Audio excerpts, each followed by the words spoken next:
Embers and Stars is a play written about a boy who was in the Holocaust. He was in Terezín.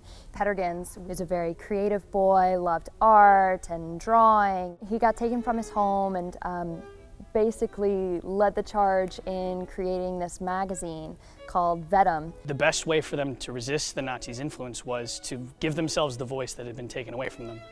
You follow their entire time throughout Terezín. You see their triumphs and their friendships and their brotherhood really start to form, but you also see the loss and the heartache that they have as well. It's a play that we've been developing for about 2 years with the help of students, using a lot of the same research materials that Sandy Dixon and Churchill Roberts and Kara Pillison and Cindy Hill used when they made The Last Flight of Petr Ginz. So it's a piece that comes out of some devised work and out of a collaboration with the Looking Glass Theater in Chicago. My character, Petr Ginz, is the leader of this group of boys. He decided to write a magazine to kind of take back what the Nazis had taken away from them. They were a very artistic bunch of kids, and Petr is a very artistic himself. He was brilliant. He wrote novels and drew maps and all sorts of things. But above all, Petr was a brilliant leader. Kadu is near. He devoured 20 of the locals in the neighboring village.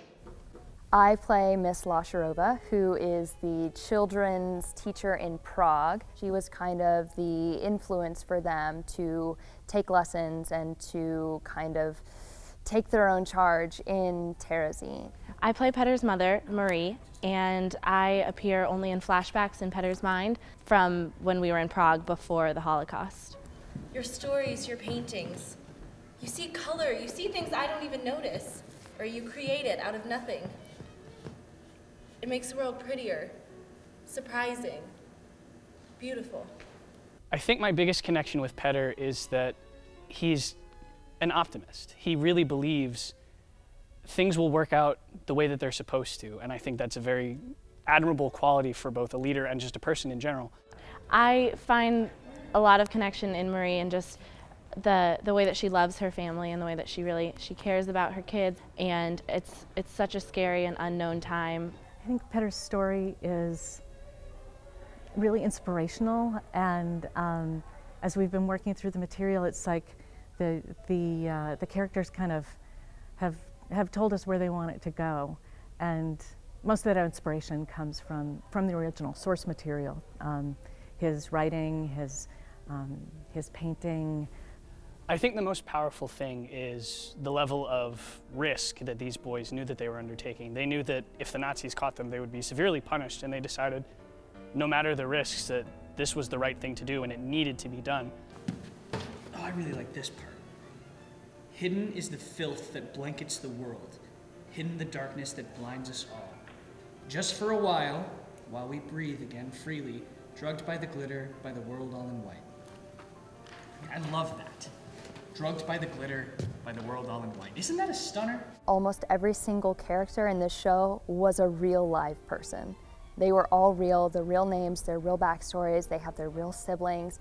And so you can study your characters for the play by doing research on these real people, and it just gives it that much more power and beauty and inspiration to the work that we're doing here. While it is a story about the Holocaust and it is a story that has lots of death and despair in it, it's also very hopeful, and I think that that hope juxtaposed against the dark background of the camp and the Holocaust is a really nice and really powerful image that you get a lot throughout the play. A lot of people think that the Holocaust was a time of just pure suffering and starvation and just really, really, really awful things happening. And while it absolutely was, there are so many stories of strength and power and beauty in there that have to be dug up.